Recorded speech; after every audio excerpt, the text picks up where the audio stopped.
नमस्कार, जी न्यूज पर बिलासपुर और प्रदेश भर की तमाम ताजा तरीन खबरों के साथ मैं हूं प्रेरणा। खबरों की ओर बढ़ने से पहले आइए नजर डालते हैं आज की हेडलाइंस पर।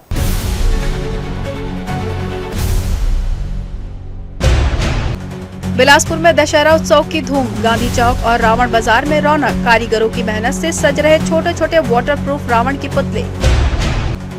राहुल गांधी को मिली हत्या की धमकी पर कांग्रेस का विरोध तेज। सिविल लाइन थाने में भाजपा प्रवक्ता महादेव के खिलाफ एफआईआर दर्ज करने की मांग।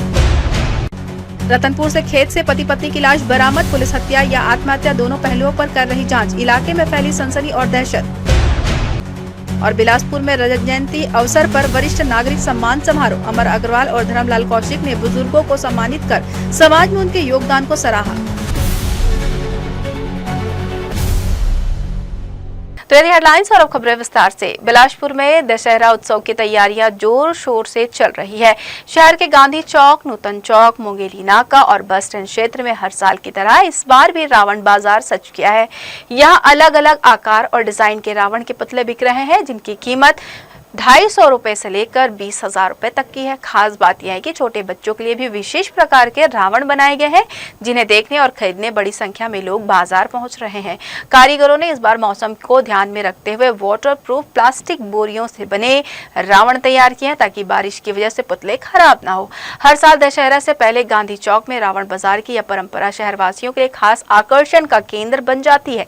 हालांकि रावण बनाने वाले कारीगर महंगाई से परेशान है। उनका कहना है कि कच्चे माल से लेकर बांस तक हर चीज महंगी हो चुकी है, लेकिन इसके बावजूद रावण की कीमतों में कोई खास बढ़ोतरी नहीं हो पाई है।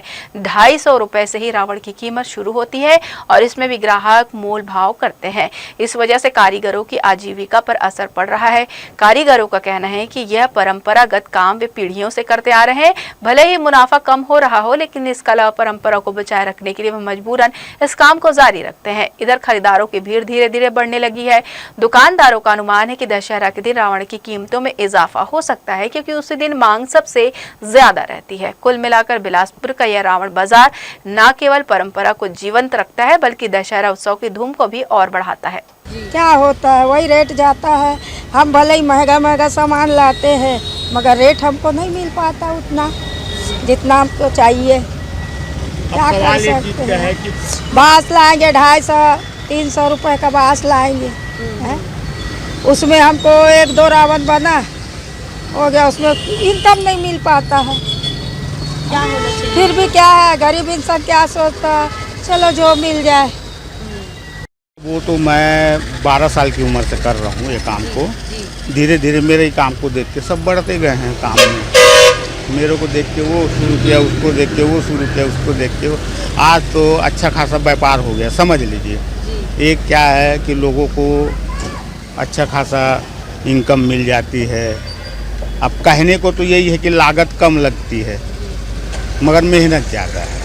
असत्य पर सत्य की जीत का प्रतीक पर्व विजयदशमी गुरुवार को धूमधाम से मनाया जाएगा। शहर में जगह जगह रावण दहन की तैयारियां चल रही है, लेकिन इस बार साइंस कॉलेज मैदान में कार्यक्रम को लेकर बड़ा विवाद खड़ा हो गया है।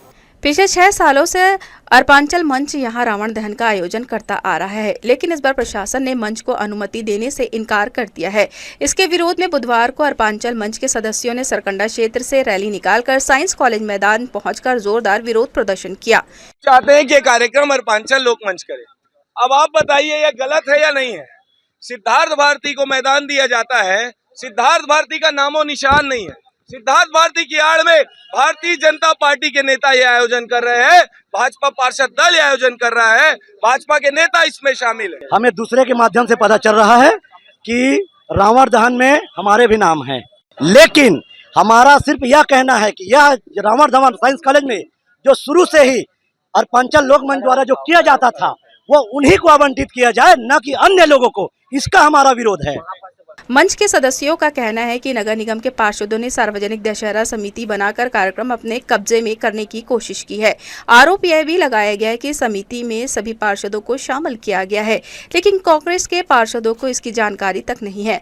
मंच का दावा है कि जानबूझकर उन्हें कार्यक्रम से दूर किया गया है। इनके द्वारा कहा जा रहा है कि पिछले 6 वर्षों से दशहरा का आयोजन इनकी समिति के द्वारा किया गया है, तो इस वर्ष इनको अनुमति नहीं दिए जाने पर इनका जो भी धरना प्रदर्शन है वो किया जा रहा है।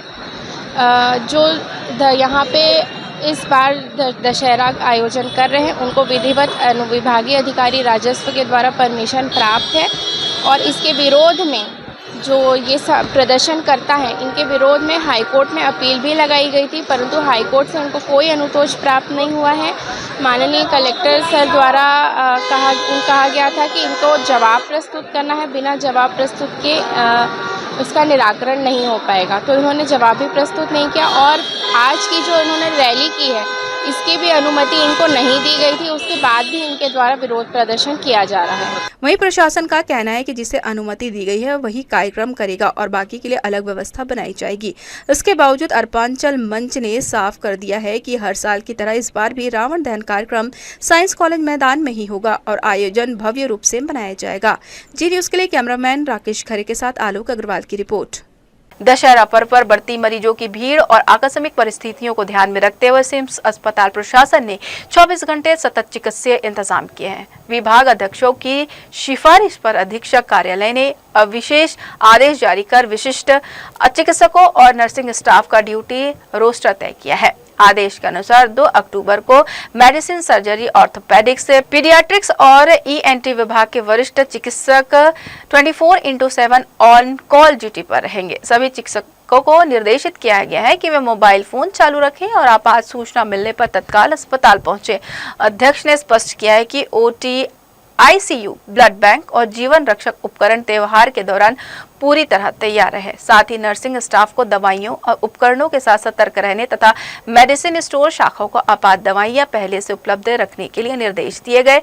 जरूरत पड़ने पर मरीज व परिजन सीधे आपातकालीन विभाग से संपर्क कर सकते हैं। इसके लिए दूरभाषा क्रमांक 7587486407 और 077522222301 जारी किए गए हैं। आदेश की प्रतियां कलेक्टर, एसएसपी और स्वास्थ्य अधिकारियों तक भेजी गई है ताकि त्योहार पर भी मरीजों का इलाज में कोई बाधा ना हो और अस्पताल हाई अलर्ट मोड पर पूरी तरह सक्रिय रहे।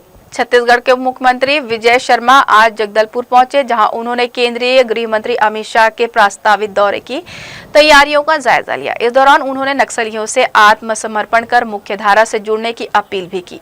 जगदलपुर एयरपोर्ट पर उप मुख्यमंत्री विजय शर्मा का कार्यकर्ताओं और अधिकारियों ने जोरदार स्वागत किया। एयरपोर्ट से सीधे वह मां दंतेश्वरी मंदिर पहुंचे और यहां पूजा अर्चना कर बस्तर की खुशहाली की कामना की। इसके बाद विजय शर्मा ने केंद्रीय गृह मंत्री अमित शाह के प्रस्तावित प्रवास को लेकर तैयारियों का जायजा लिया और अधिकारियों को आवश्यक दिशा निर्देश दिए। मीडिया से बात करते हुए उप मुख्यमंत्री ने बताया कि 4 अक्टूबर को केंद्रीय गृह मंत्री अमित शाह बस्तर दशहरा के मुरिया दरबार में शामिल होंगे। इस दौरान वे मांझी, चालाकी, गायता, पुजारी और अन्य पारंपरिक प्रतिनिधियों से चर्चा की। केंद्रीय मंत्री अमित शाह लालबाग मैदान में आयोजित स्वदेशी मेले में शामिल होंगे, लिहाजा उप मुख्यमंत्री विजय शर्मा ने उक्त स्थान का भी दौरा किया। बस्तर के इतिहास में भी, छत्तीसगढ़ में भी पहली बार है कि केंद्रीय गृह मंत्री जी बस्तर के दशहरे में सब लोगों के साथ सम्मिलित होने पहुंच रहे हैं। 4 तारीख को दंतेश्वरी माई के दर्शन पूजन के उपरांत सिरहासार भवन में मुरिया दरबार में सम्मिलित होंगे सारे समाज के साथ, और उसके बाद इस स्वदेशी मेला के अवलोकन के उपरांत यहीं पर मांझी, चालकी, गायता, पेरमा सबके साथ भोजन है उनका, तो पूरे ही दशहरे में सम्मिलित होने आ रहे हैं। मैं बिल्कुल ये मानता हूं कि बस्तर के परिवर्तन का एक बहुत अच्छा सुहाना मोड़ ये है, जहां से आगे अब एक अच्छा सफर बस्तर का शुरू होने वाला। नक्सलियों के आत्मसमर्पण के मुद्दे पर विजय शर्मा ने साफ कहा है कि यदि नक्सली हथियार छोड़कर मुख्य धारा में आना चाहें तो सरकार रेड कार्पेट बिछाकर उनका स्वागत करने को तैयार है। हालांकि उन्होंने यह भी कहा कि नक्सली नेताओं को यह निर्णय जल्द ही लेना चाहिए। जी न्यूज के लिए कैमरामैन राकेश खरे के साथ आलोक अग्रवाल की रिपोर्ट। कांग्रेस पार्टी के नेताओं ने सिविल लाइन थाने में पहुंचे और भाजपा प्रवक्ता महादेव के खिलाफ एफआईआर दर्ज करने की मांग की।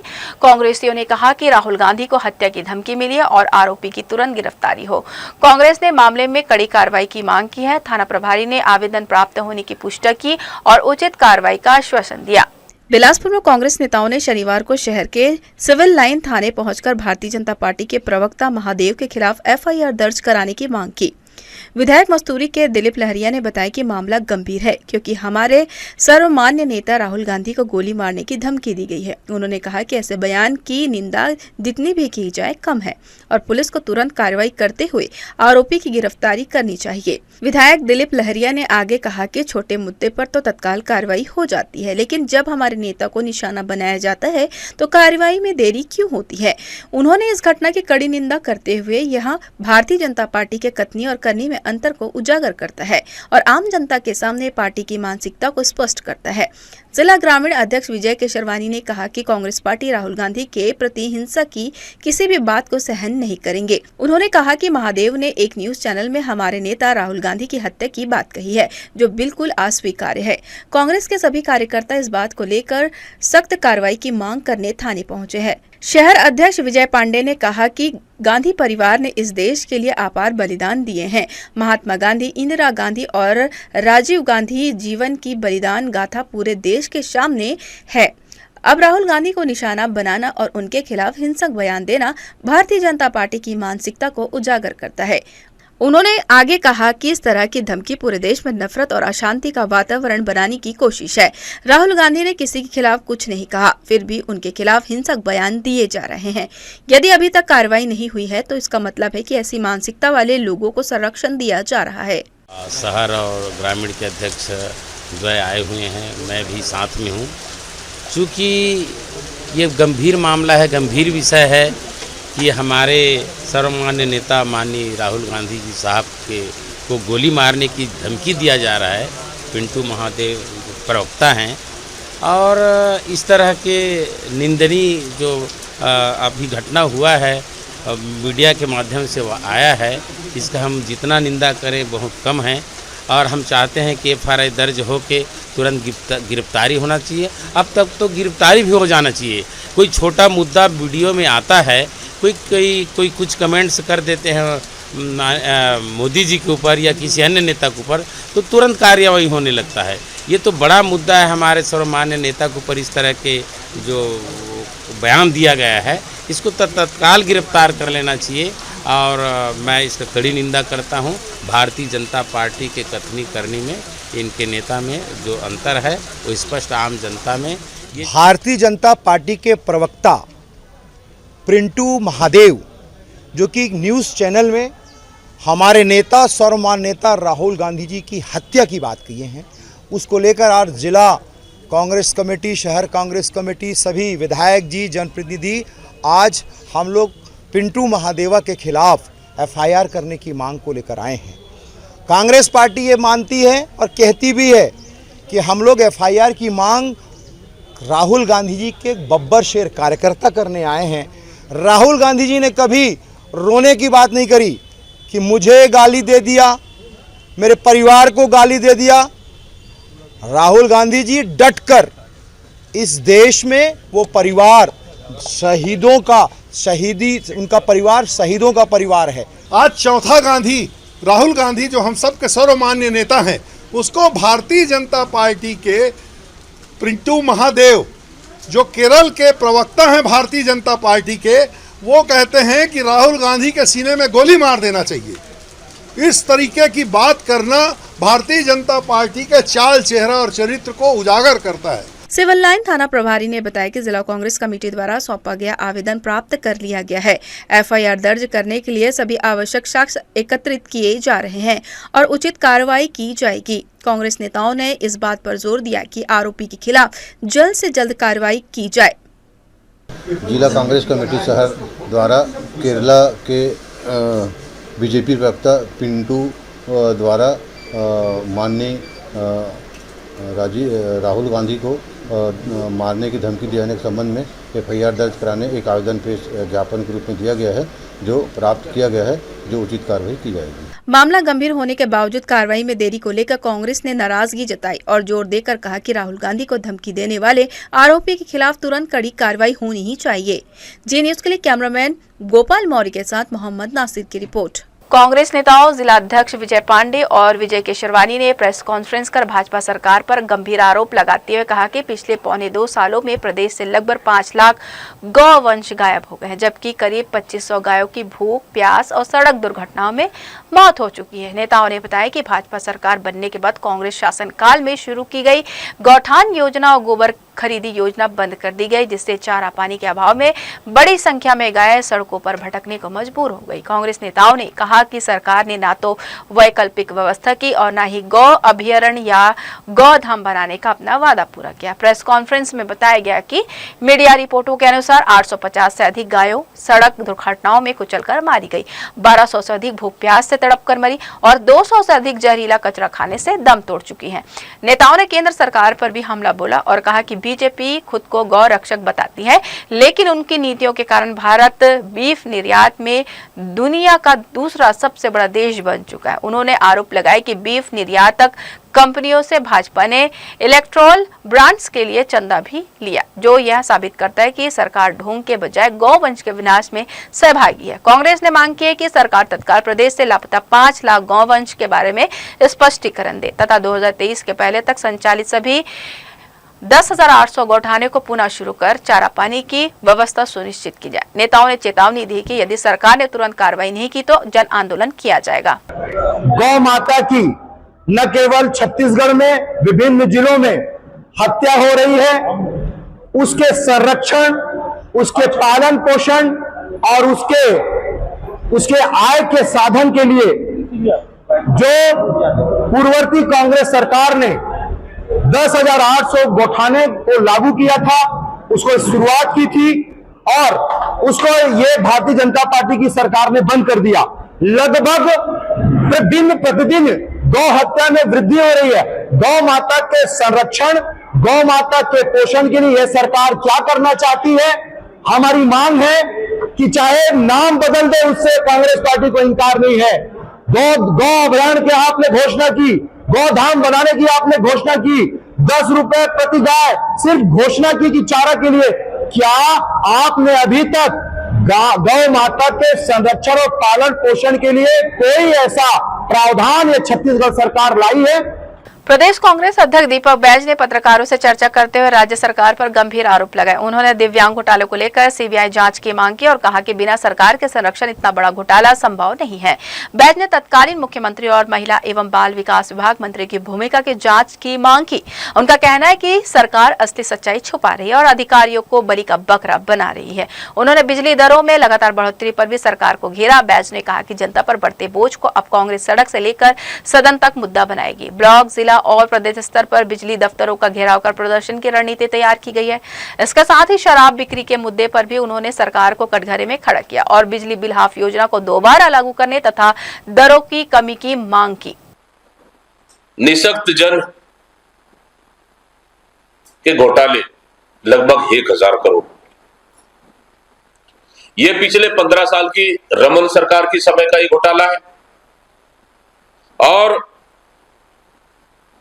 एक एनजीओ बनाकर सुनियोजित ढंग से 1,000 करोड़ रुपए का घोटाला किया जा रहा था और इसमें सिर्फ अधिकारी को ही लपेटा जा रहा है।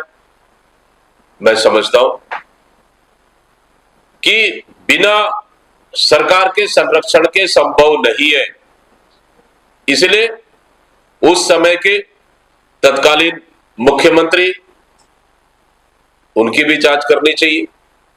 उस समय के तत्कालीन महिला बाल विकास मंत्री, उनको भी जांच के दायरे में लाना चाहिए, क्योंकि ये बड़ा घोटाला है और वैसे भी 15 साल घोटालों का पूरा पुलिंदा बन चुका था और कहीं ना कहीं सरकार अपने लोगों को बचाने के लिए सिर्फ अधिकारियों को पर थोपने का काम कर रही है। इसलिए सरकार के नुमाइंदों को भी, पूर्व मुख्यमंत्री और तत्कालीन महिला बाल विकास मंत्रियों को भी जांच होनी चाहिए।